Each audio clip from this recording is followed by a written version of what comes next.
But you see, all this hinged on things that were made of air. They were made of air, eventually created by the sound of the Fed's computers as they rang up more and more bank deposits. The M2 definition of money grew about 2.5 times as fast as national output between 2001 and 2006. So money is plentiful. Money is easy. Interest rates are low. And it spills out onto the whole world, which to some extent goes along with the same kinds of stuff.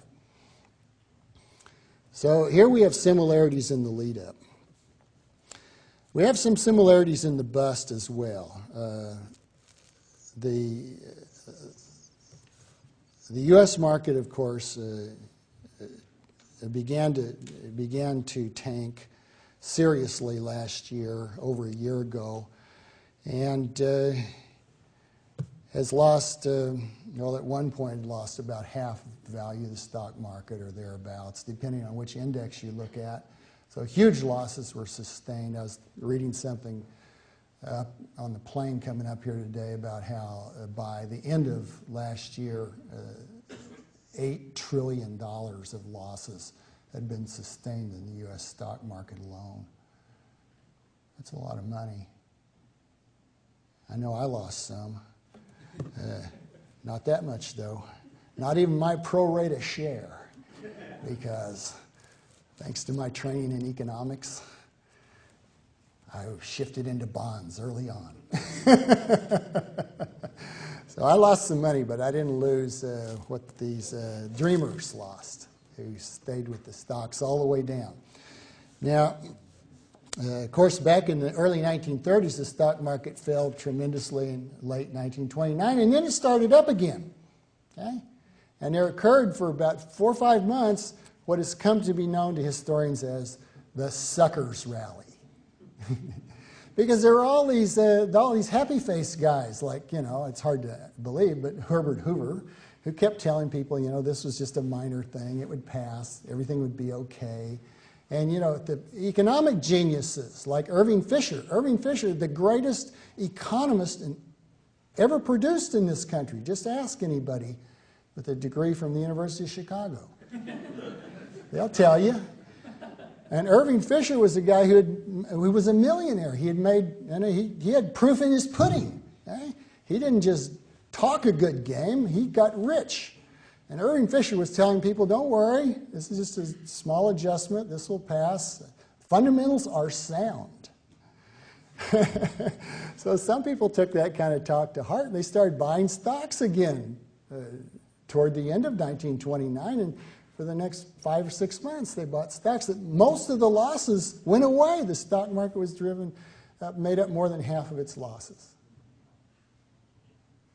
Life is good. But not after that.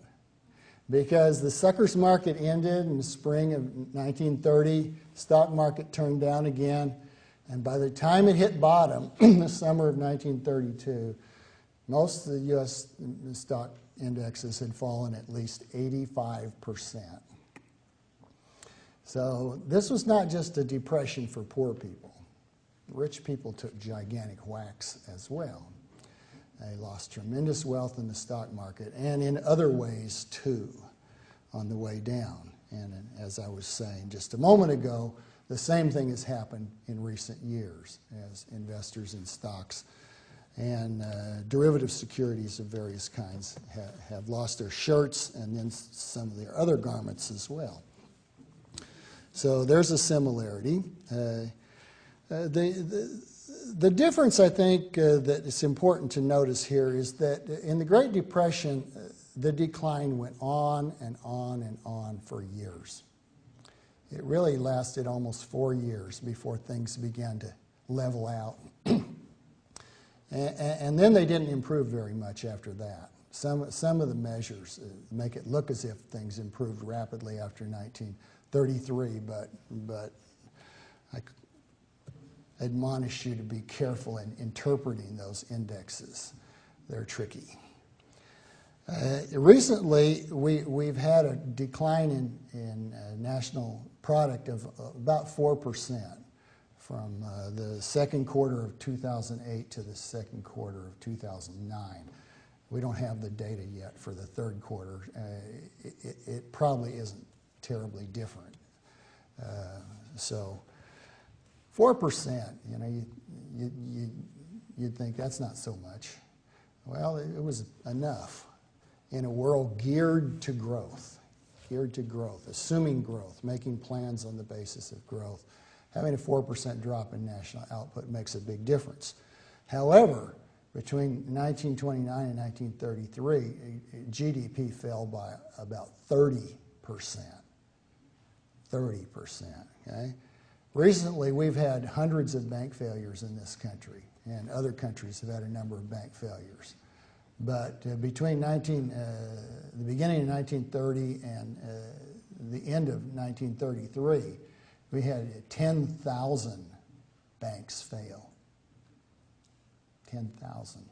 That was about 1/3 of all the commercial banks operating in this country before the crash. So we're not in that area at all yet.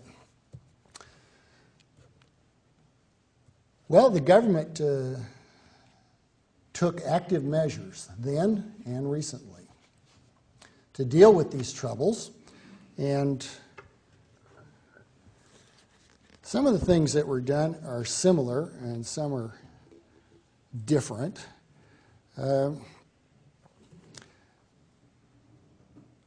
I would have to say that the Hoover administration did almost everything wrong.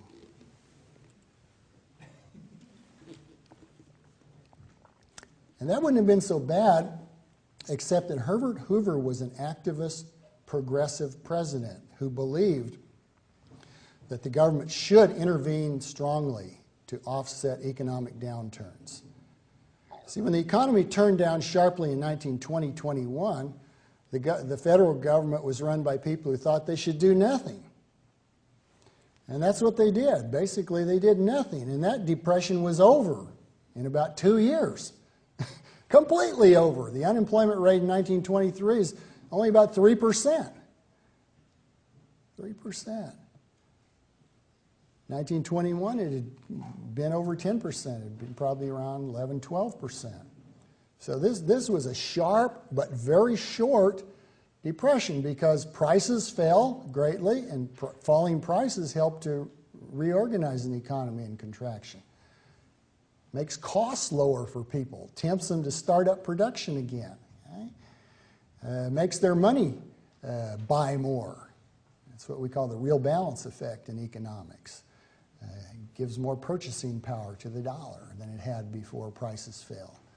So all of these things helped, but the most important thing in 1921-22 is the fact that the government did nothing. But ever since 1929, when there's an economic downturn, governments have been doing something. And virtually everything they've done has, in my judgment, been for the worse. Hoover signed a tariff bill in mid-1930 that raised tariffs to the highest level in American history. And this was a high tariff country in the late 19th century. So that was saying something. Huge high tariffs. Other countries, even before this bill was signed, retaliated. And after it was signed, more retaliated. So we had a trade war. Okay? Think back to the 19th century. Economic progress, growing trade, growing division of labor, rising incomes. Now you've just turned that around by setting off a trade war in which every government tries to protect its own producers from competing imports by raising taxes on those imports. This is one of the most self-destructive measures any government can take, and it's one that every government finds itself pressed to make when economic contraction takes place. The current government is finding itself pressed now in this country, and it's unfortunately begun to respond to those pressures. The government raised tariffs recently on tires imported from China. Of course, the Chinese turned around and raised tariffs on American poultry imported into China. And so it goes. And we can only hope it is curtailed before it becomes as destructive as the tariff war of the early 1930s. So that was a very bad move by Hoover, but it was not the worst. Even worse was the fact that Hoover was a great believer in a kind of crude purchasing power theory of the macroeconomy. He thought that the economy worked best if wages were kept high because the workers earned a lot of money and then they would turn around and spend it. And that would keep the producers' mills running.